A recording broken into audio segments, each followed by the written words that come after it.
Another take this week on the power and the efficacy of digital advertising, digital marketing. We're in conversation now with Quintin Benade, Marketing Director at the agency Red September. Very warm welcome to you. You make the very interesting point, Quintin, that the digital market is becoming more diversified. Before I look at the consequence for brands in that respect, what do you mean by the diversification? Well, Jeremy, I think if you look back over specifically the last couple of months, for the couple of years, I think we're seeing more and more audiences in South Africa coming online on different type of devices and on different type of platforms. And I know what we've certainly been testing at the agency is we've been looking at these different audiences now. They obviously and the behaviour online. We do find that there's a big need for content in your own language, and we're seeing, especially with a lot of campaigns where we do communicate with people in their own languages, we see a big uptake in response or engagement. I know you're a big proponent of doing the right research before you start engaging on the right platform, but is this diversification good for the brand, or is it just simply confusing because there's so much choice? I don't think so. I think online gives us the necessary means to target, and I think the emphasis should be on targeting accurately, and having, you got to understand exactly who you're communicating to before just saying, all right, well, we're gonna adapt to or take on a much more diversified strategy. So how do you navigate your way through this increasing clutter then? Well, it's research at the end of the day. But what type of research are we talking about? I mean, again, let's take a brand, perhaps not a big global brand, but just a brand that wants to make some kind of resonance in the market. Where should they be starting in terms of their research? Well, I think the big thing is understanding the type of content and the type of platforms that they are targeting. So what's very, very important is, I mean, we're still going so on... understanding their own content. The brand is so sometimes... Not their own content, but the content of the advertisers that they're following at the end of the day. For argument's sake, you know, you go on a site like, and it's not to do too cool names like Die Burger, and you'll find that almost every ad experience on there is in English.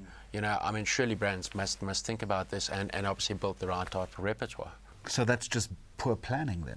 I think so, and I think there's apart from that, you know, it's not only language, but it's looking at the type of ads that we're serving to the type of audiences as well.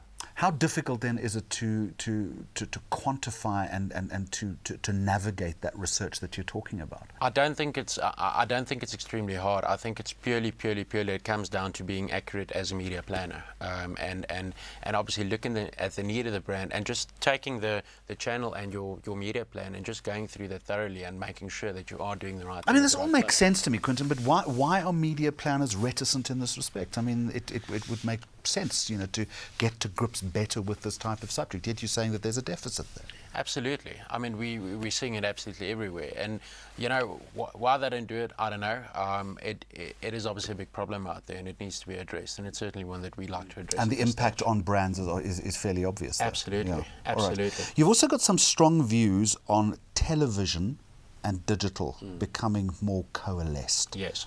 In what respect? Well, I think it's going to be, we're going into an era now where that's going to become very interesting. You know, overseas you are seeing brands like Netflix, you know, and apart from what they're doing in the US, they're growing into Europe extremely quickly.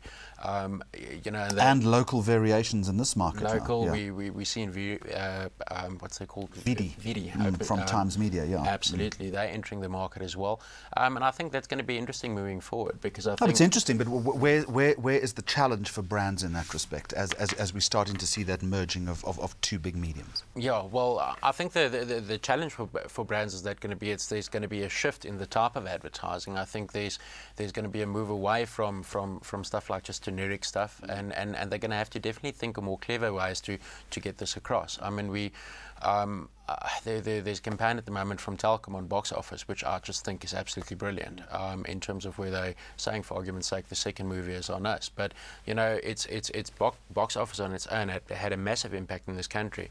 You know, and for them to come in and claim that space, you know, it's such a good idea, because the warmth and the good feeling to that Telkom brand, and it's actually not a particularly expensive campaign either. No, not at all. It's just using your head. Absolutely. Really interesting. All right, we're going to leave it there. Quintin Benade from Red September. Appreciate the insight. Thank you very much for joining us on the Red Zone. Cheers.